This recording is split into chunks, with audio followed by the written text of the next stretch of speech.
Guys, so naalala nyo noong December, no? Mayroon tayong mga pinaanak na aso. Ito yung pinaanak natin. Yan, ito. So ito guys, yung 5 tuta na to. 6 sila actually nung pinaanak natin. Nasis ko lang to mag-anak. Binubunot ko kasi hindi niya kayang iiri. Ito yung tatay, ito yung nanay. So puro yan parehas. 6 yung anak, ang isa doon hindi nabuhay, no? So 5 lang. 5 lang. Ito yung mga nakasurvive na mga tuta, no? Actually, ang isa dito, ito. Ano na to? Taken na to. So meron pang 4 na available. Guys, dito sa akin aso ah. So ang kukontakin nyo guys para sa detalye, ito po siya, no? So i-search nyo lang po sa Facebook.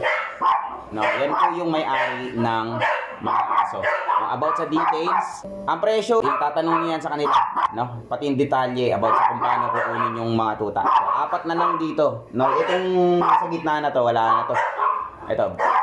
Wala na, may-ari na ito eh. Nakuha na yan. So 4 pa yung naiwan ito. Dududung. Yung mga details, tanong nyo na lang sa account na to. No, yun. Alright.